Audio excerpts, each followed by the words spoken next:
اچھا، اب اس ساری صورتحال میں ہم یہ دیکھ رہے ہیں کہ مذاکرات کی پیشکش بھی کی جا رہی ہے، اس کے باوجود بھی پی ٹی آئی ارکان نے قومی اسمبلی سے واک آؤٹ کیا اور سینٹ میں سینیٹر شہری رحمان کی تقریر کے دوران یہ احتجاج ہوا۔ اب چیئرمین سینٹ کے ڈائس کے سامنے جمع ہو کر شور شرابہ ہوتا رہا، حکومتی اور اپوزیشن ارکان کے درمیان تلخ کلامی بھی جاری رہی۔ تو یہ سارا سلسلہ کل جاری رہا۔ اب کیا سچویشن ہے، کیا ایجنڈا ہے بات چیت کا؟ کمیٹی جو ہے پہلے بھی بنی تھی، پہلے بھی مذاکرات کی باتیں ہوئی تھی، تو بھائی اس بار کیا نیا؟ بات کر لیتے ہیں۔ ہمارے ساتھ مسلم لیگ نون کی رہنما، سینئر رہنما اور وزیر مملکت ڈاکٹر شزرا منصب علی خان صاحب موجود ہیں۔ Thank you so much doctor Shazra join کرنے کے لیے۔ سب سے پہلے تو بتائیے گا، حکومت نے پیشکش کی ہے بیسیکلی پی ٹی آئی کو، اور اسپیکر قومی اسمبلی سہولت دینے، کمیٹی بنانے پر تیار ہے۔ مجھے یہ بتائیے گا کہ بات چیت کا ایجنڈا کیا ہے، آپ کی طرف سے ٹیبل پر کیا آفر ہے؟ بہت شکریہ۔ جی بالکل، یہ پہلی دفعہ نہیں ہے جب سے ہم نے حکومت سنبھالی ہے، 12 دفعہ پرائم منسٹر صاحب خود بھی کہہ چکے ہیں، اسپیکر صاحب نے بھی ریسنٹلی اس میں پہلے بھی رول ادا کیا، اب انہوں نے دوبارہ کہا۔ ابھی حکومت یہ چاہتی ہے کہ اپوزیشن جو بار بار پارلیمنٹ کے نظام کو، پارلیمنٹ کے چلنے کو مفلوج کرتے ہیں، جب سے ہم حکومت میں آئے انہوں نے پارلیمنٹ کو نہیں چلنے دیا، کبھی شور شرابہ، کبھی گالم گلوچ، کبھی مطلب اس قسم کا نان پارلیمنٹری بیہیویئر ان کی طرف سے رہا ہے۔ جب بھی کوئی ڈیبیٹ ہوتی ہے اس کو بھی یہ خراب کرتے ہیں، اور یہ ڈیبیٹ اور یہ ساری باتیں جو ہے عوام کی لیے ہوتی ہیں، ہمیں عوام نے چن کے ان اسمبلیز میں بھیجا ہوتا ہے، ہم عوام کو ریپرزینٹ کرنے کے لیے یہاں پہ آئے ہوتے ہیں۔ تو اگر ہم یہاں پہ پارلیمنٹ کے جو پروسیس ہے اس کو نہیں چلنے دیں گے تو یہ ہمارا عوام کے ساتھ ایک قسم کا ہم دھوکہ کر رہے ہیں، جنہوں نے ہمیں چن کے یہاں بھیجا اپنے معاملات کو سلجھانے کے لیے۔ تو حکومت کا موقف یہی ہے کہ ڈیموکریسی کو سٹرینتھن کرنے کے لیے بات چیت کی جائے، معیشت کو سٹرینتھن کرنے کے لیے بات کی جائے، عوام کے لیے بات کی جائے۔ اپوزیشن کا ہمیشہ جمہوریت کے اندر ایک بہت تگڑا رول ہوتا ہے، حکومت کو اکاؤنٹیبل ٹھہرانے کا ایک بہت تگڑا رول ہوتا ہے، تو وہ اپنا رول پلے کرے۔ ہماری طرف سے ان چیزوں کے اوپر بات چیت کی جو ہے بارہا پیشکش کی۔ شزرا صاحبہ، لیکن ایک ہم چیز دیکھتے ہیں، جیسے آپ نے بات کی نان پارلیمنٹری رویے جو ہیں، اب ہم دیکھ رہے ہیں کہ ایاز صادق صاحب نے بھی کہا کہ میں میڈیشن کرانے کے لیے تیار ہوں، مذاکرات کی پیشکش کی گئی حکومت کی جانب سے بھی۔ بیرسٹر گوہر یہ کہتے ہیں کہ مسائل جو ہیں وہ بات چیت سے حل ہوتے ہیں، اور میں باقی جو رہنما ہیں ان کو رضامند کرنے کی کوشش کروں گا۔ لیکن اس تمام تر ان باتوں کے درمیان میں ہم نے یہ بھی دیکھا کہ پی ٹی آئی نے پھر قومی اسمبلی سے واک آؤٹ بھی کر دیا، احتجاج بھی کیا۔ یہ رویوں میں تبدیلی کتنی ضروری ہے ماحول کو سازگار بنانے کے لیے؟ یہ نان پارلیمنٹری رویے ان کو چینج کرنا کتنا ضروری ہے؟ جی بالکل، دیکھیے یہ لوگ جو بھی اس وقت پارلیمنٹ میں بیٹھے، آخر وہ بھی لوگوں کے ووٹ لے کے آئے ہیں، اور بار بار ان کا یہ کہنا یا ان کے لیڈر کی طرف سے یہ کہنا کہ ہم نے سیاسی جماعتوں سے بات نہیں کرنی، ہم نے سیاسی عمل کا حصہ نہیں بننا، اس کا مطلب ہے کہ یہ جمہوریت کا حصہ نہیں بننا چاہتے یا جمہوریت میں یہ یقین نہیں رکھتے۔ عمران خان کی طرف سے ہمیشہ یہ بات آتی رہی کہ ہم تو صرف مقتدر بات کرنا چاہتے ہیں۔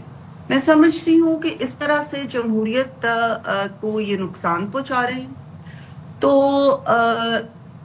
رویوں میں تبدیلی ان کو اپنے عوام کی خاطر لانی چاہیے۔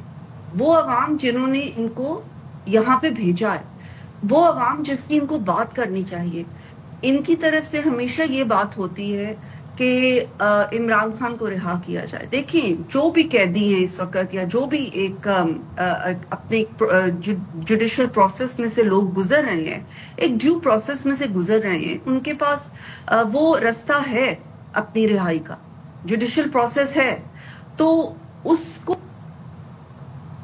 اچھا، شزرا صاحبہ ہمارے ساتھ اس ساری صورتحال پر بات کر رہی تھی، اور ظاہر ہے وہ مذاکرات کے تناظر میں ہی ساری ڈسکشن تھی۔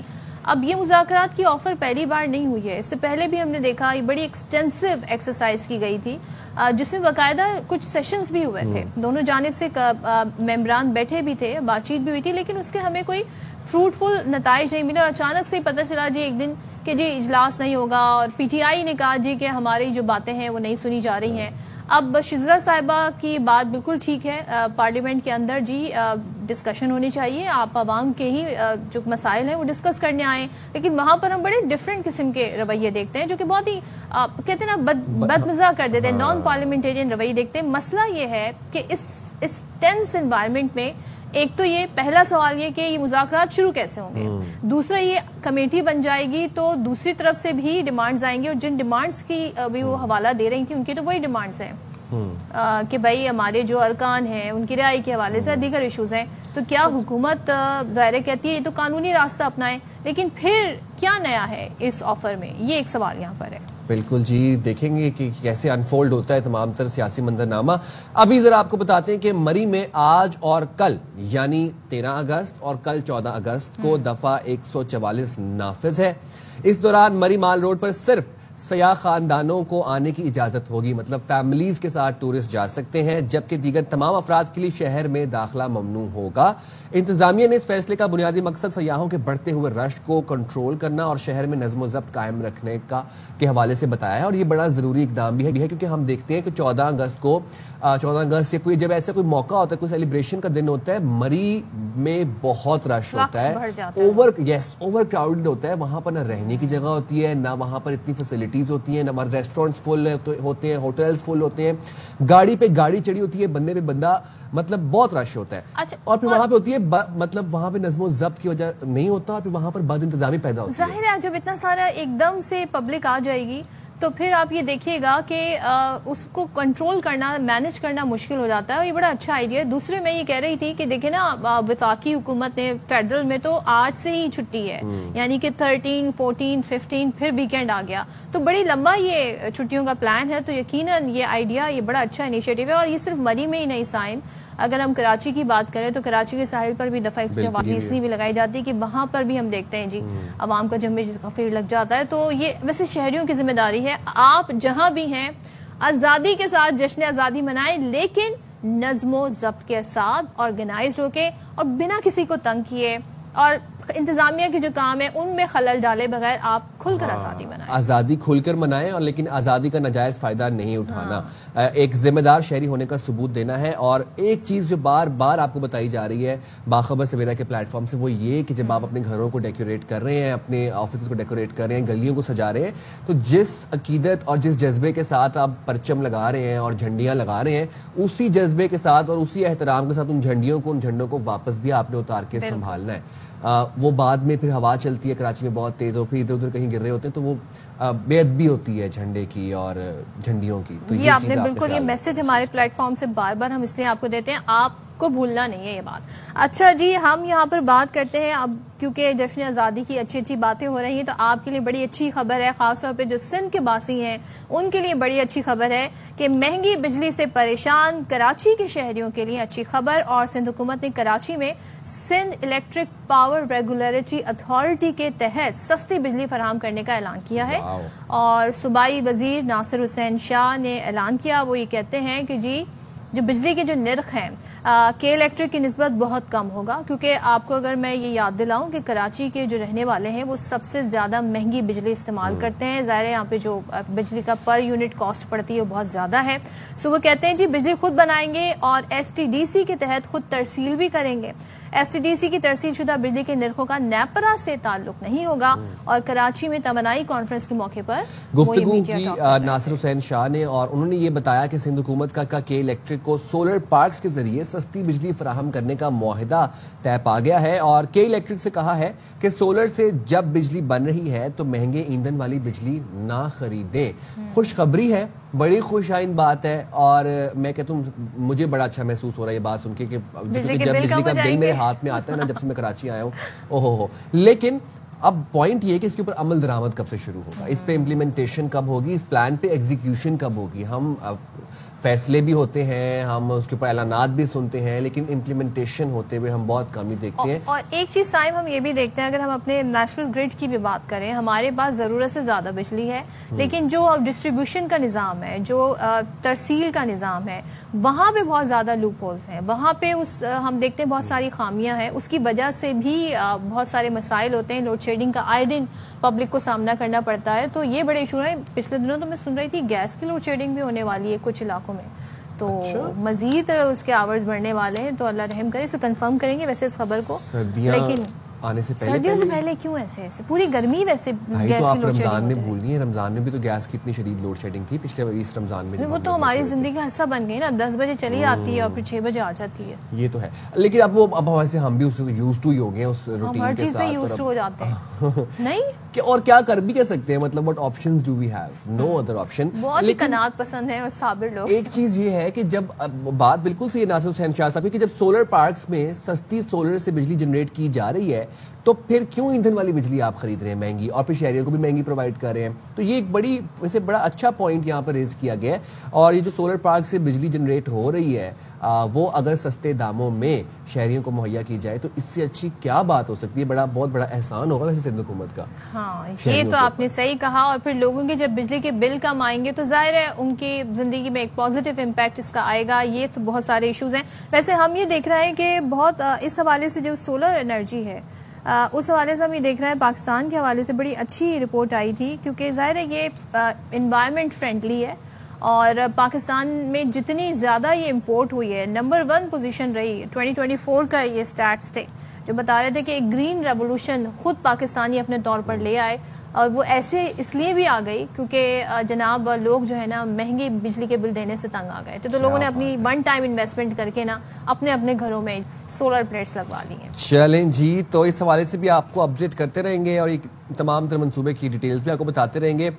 اب ذرا ایسا کرتے ہیں کہ آپ کو کالا گوجرا خان کے رہائشی ہیں ان سے ان کا بتاتے ہیں, جو کہ 97 سالہ چودھری محمد خان کہلاتے ہیں.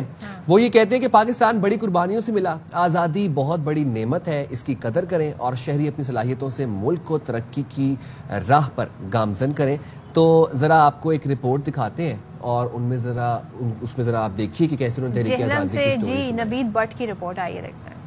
کالا گجرا کے چودھری محمد خان نے تحریک آزادی میں حصہ لیا, بلکہ پاکستان بنتے ہوئے دیکھا. وہ کہتے خوشی تھی اپنا ملک بنا رہے ہیں. ہمیں قربانیاں بہت دی ہیں اور ہم خوش بھی بہت ہیں کہ ہمیں اسلامی ملک بن رہا ہے, جس میں انصاف ہوگا, جس میں انصاف کا بول بالا ہو, ہر آدمی کچھ کرے, حق ملے گا. چودھری محمد خان کی تحریک آزادی کے دوران پیش آئی مشکلات کا ذکر کرتے ہوئے آواز بھر آئی. کہتے آزادی پلیٹ میں رکھ کر نہیں دی گئی. اتنے دردناک مناظر تھے کہ ادھر ہمارے گاؤں میں انہوں نے ایک دیسی بم بنا کر پھینکا تھا ایک مسلمان کے گھر میں, اور ان گھر والے مکینوں کے تو پرخشے اڑ گئے.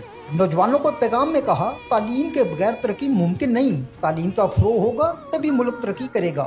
آزادی کا مطلب صرف ایک دن جشن منانا نہیں, بلکہ ان قربانیوں کو بھی یاد رکھنا ہے جو ہمارے بزرگوں نے ایک آزاد ملک حاصل کرنے کے لیے دی. پاکستان کی ترقی اور خوشحالی کے ساتھ اسے سرسبز و شاداب بنانے میں سب اپنا اپنا کردار ادا کریں. غلامی کے اندھیرے سے نکل کر آزادی کی روشنی میں سانس لینے والے چودھری محمد خان جیسے بزرگ ہی آزادی کی قدر خوب جانتے ہیں. کیمرہ ٹیم کے ساتھ نوید بٹ, ARY نیوز, جہلم. بھائی یہ ملک ہمیں بڑی محنتوں سے ملا ہے, بڑی قربانیوں سے ملا ہے, بڑی کاوشوں سے ملا ہے. خدا را اس ملک کا خیال رکھیں. بالکل بڑی عظیم, میں کہتا ہوں جو آزادی ہے نا, اس سے بڑی نعمت کوئی نہیں. اور یہ بات آج ہمیں اس دور میں ریلائز ہوتی ہے جب ہم فلسطین کی طرف نظر ڈالتے, جب ہم غازہ کی طرف نظر ڈالتے, تو اپنے ملک کی قدر کریں پلیز. بالکل. چلیں جی اسی کے ساتھ چھوٹا سا بریک کے بعد واپس آتے ہیں.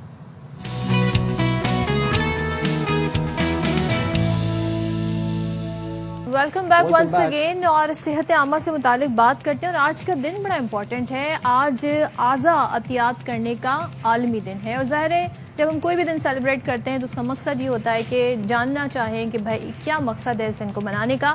سو اگر ہم صرف پاکستان کے حوالے سے ہی بات کریں تو پاکستانیوں میں انسانیت کا جذبہ تو بہت ہے, لیکن بہت سارے لوگ اس بات سے اویئر نہیں ہوتے کہ آرگن ڈونیشن ہے کیا چیز. اور ظاہر ہے اس کے لیے بہت ساری اویئرنیس کی ضرورت ہے. انسانی اعضا عطیہ کرنا انسانیت کے لیے ایک بڑا کہتے ہیں نا ایک طبی تحفہ بھی ہم اسے کہہ سکتے ہیں ہو سکتا ہے, اور اس کے لیے بہت کچھ کیا بھی جا رہا ہے.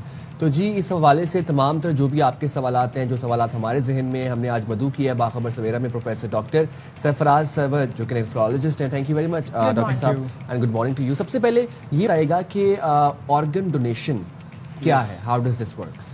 دیکھیے آرگن ڈونیشن کا مطلب ہے ہمارے اعضاء جو ہم کسی کو دے سکتے ہیں, آرگنز مطلب جسم کے وہ اعضاء جن کے اوپر جسم ڈپینڈ کرتا ہے، لائک دل ہے، کڈنیز ہیں، اور ہمارے پھیپھڑے ہیں اور آنکھیں ہیں، یہ ایسی چیزیں جو ہم دوسروں کو دے سکتے ہیں. کچھ چیزیں ایسی ہیں جو ہم زندگی میں دے سکتے ہیں، جیسے بلڈ ٹرانسفیوژن ہوتی ہے، وہ ہم بلڈ اپنا خون کسی کو دے رہے ہوتے ہیں. اسی طرح کڈنیز ہیں، وہ ہم کسی کو دے سکتے ہیں. اس طرح بون میرو ہے جو ہم لوگوں کو دے سکتے ہیں، اور لیور کا پارٹ ہے جو ہم کسی کو دے سکتے ہیں. تو یہ چیزیں وہ ہیں جو ہم زندگی کے دوران دے سکتے ہیں کسی کو. پھر کچھ چیزیں ایسی ہیں جس کے لیے مطلب جو لوگ، کچھ ایسے لوگ ہوتے ہیں جو جن کا حادثات وغیرہ میں برین ڈیمیج ہو جاتا ہے، اور ان کو جو ہے وہ آرگن ڈونیشن کے لیے ہم ان کو سلیکٹ کر سکتے ہیں. وہ اپنی اعضاء عطیہ کر سکتے ہیں. اس کو کہتے ہیں ہم بعد از مرگ اعضاء کا عطیہ کرنا، یا ڈیسیز آرگن ڈونیشن. اس میں کڈنیز ہیں. اب ایک آدمی جو اس طرح کا ہوتا ہے، اس کا برین ڈیمیج ہو جائے اور پھر برین اس قابل نہ ہو کہ اس کے وائٹل سائنس مینٹین کر سکے، یعنی بریدنگ وغیرہ مینٹین کر سکے، وہ آدمی جو ہے وہ 11 لوگوں کو فائدہ پہنچا سکتا ہے.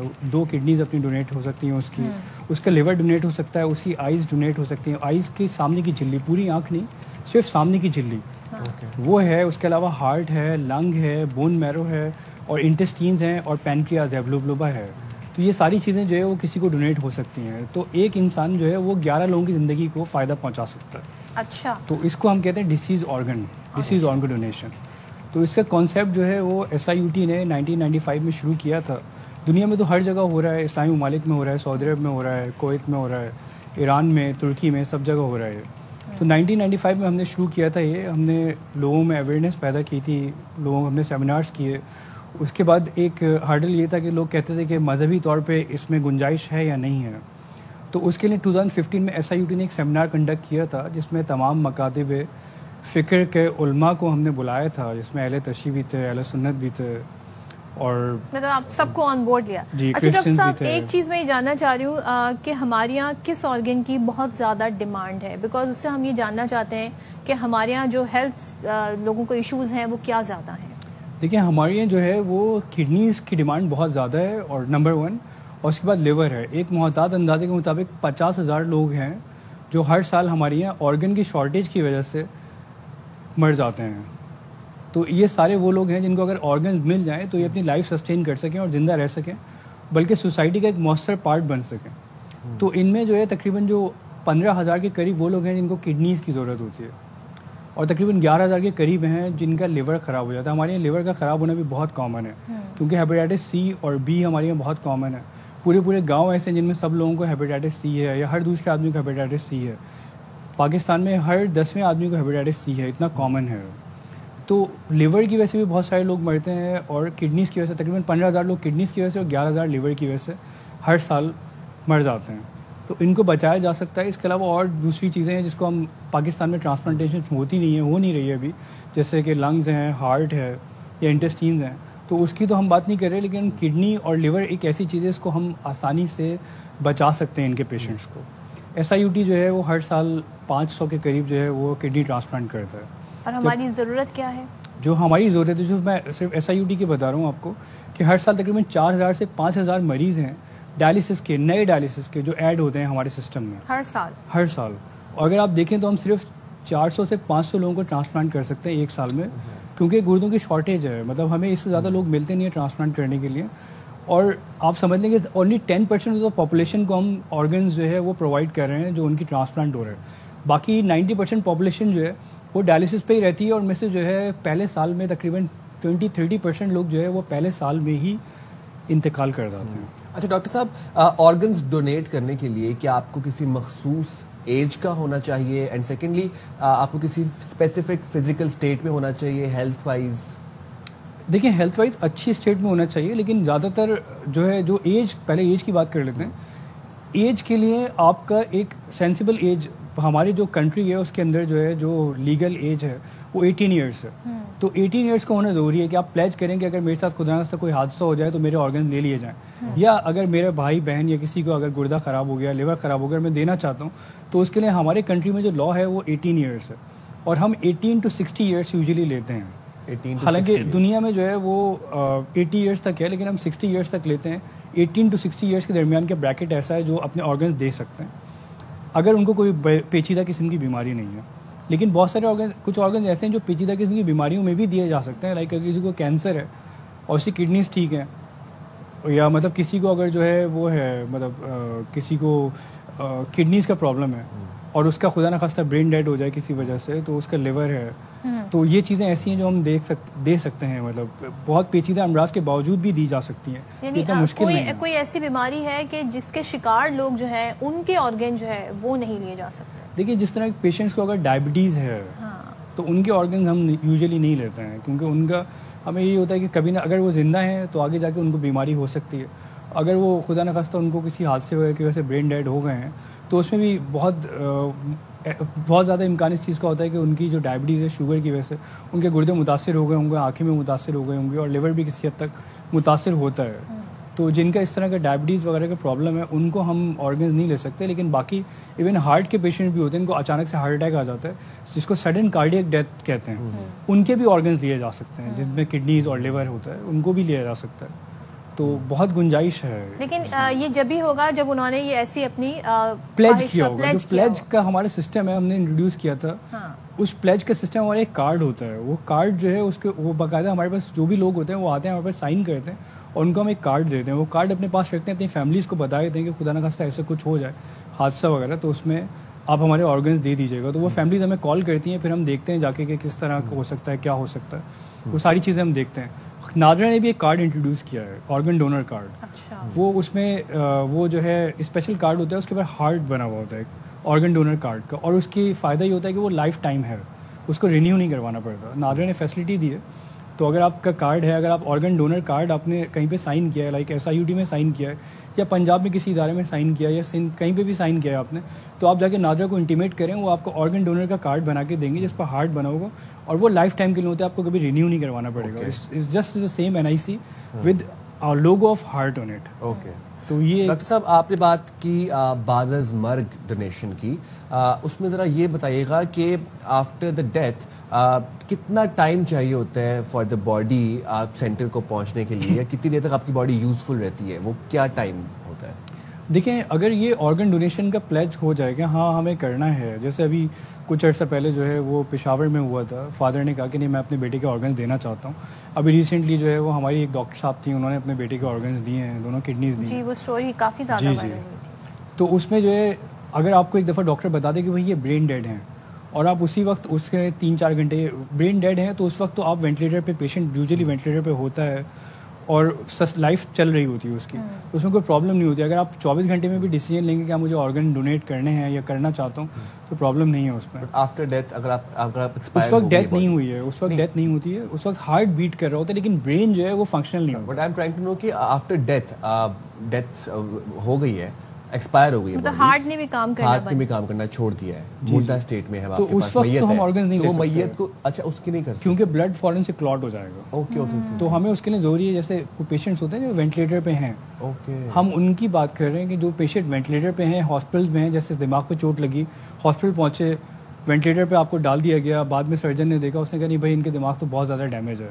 سسٹین نہیں کر سکتا لائف کو, تو وہ ان کی سانس چل رہی ہوتی ہے وینٹیلیٹر پہ اور بلڈ کا سرکولیشن بھی چل رہی ہوتی ہے. تو ان میں ہم جو ہے وہ سلیکٹ کرتے ہیں کہ ہاں ان کو, اگر فیملی کہتی ہے کہ بھائی ہم ڈونیٹ کرنا چاہتے ہیں, تو پھر ہم آگے سارا پروسیجر شروع کرتے ہیں.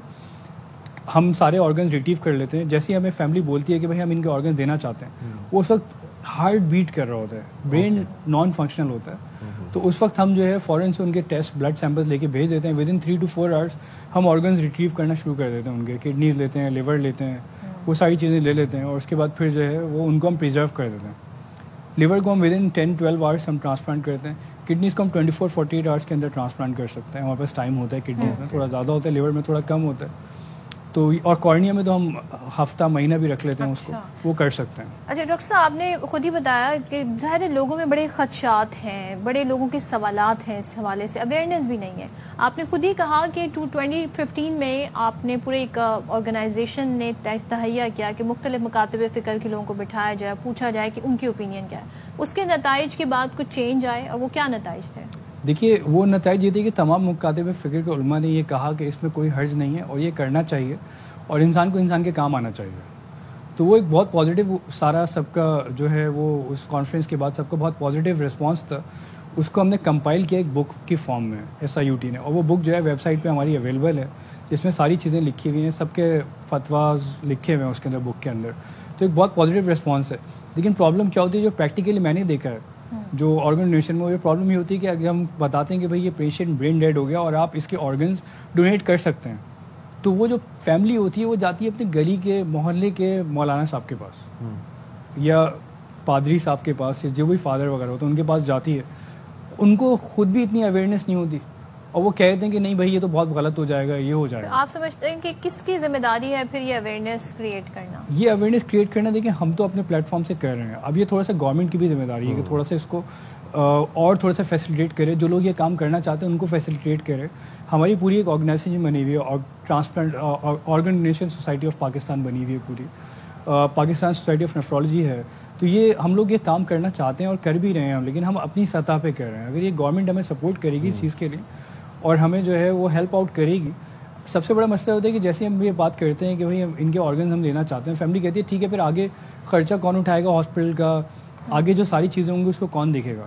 تو اس بارے میں ہم نے گورنمنٹ آف سندھ سے بھی بات کی ہے اور ایک زمانے میں ہماری یہاں تک بات ہو گئی تھی کہ اس میں جو ہے government of Sindh help out کرے گی ان لوگوں کو, جیسے کسی پرائیویٹ ہاسپٹل میں کسی کا برین ڈیڈ ہے تو جب ہم ایک دفعہ آرگن لینے کا فیصلہ کر لیں گے تو اس کے بعد کا جتنا بھی خرچہ ہے ہاسپٹل کا وہ گورنمنٹ بیئر کرے گی. ہماری اس طرح سے بات ہوئی ہے کافی اور کافی پازیٹیو رسپانس ہمیں ملا ہے, لیکن ابھی تک کوئی باقاعدہ لیجسلیشن نہیں آئی ہے. لیجسلیشن جب تک نہیں آئے گی تب تک جو ہے وہ چیزوں کا فیئر ہونا مشکل ہے. ہاں فیئر نہیں رہیں گی چیزیں تب تک. ٹھیک ہے, thank you so much doctor Sarfaraz, بہت شکریہ. بہت مفید یہ گفتگو رہی ہے, بہت ساری اویئرنیس ہمیں بھی. سو اس پر کہتے ہیں نا, وہ کہتے ہیں لیجسلیشن ہونا ضروری ہے. ظاہر ہے تمام جب حکومتی ارکان جب وہ آن بورڈ ہوں گے اس حوالے سے تبھی کسی نتیجے پر پہنچا جا سکتا ہے. جائیں گے چھوٹی سی بریک پہ, حاضر ہوں گے بریک کے بعد. سے رہتی ہے اداس.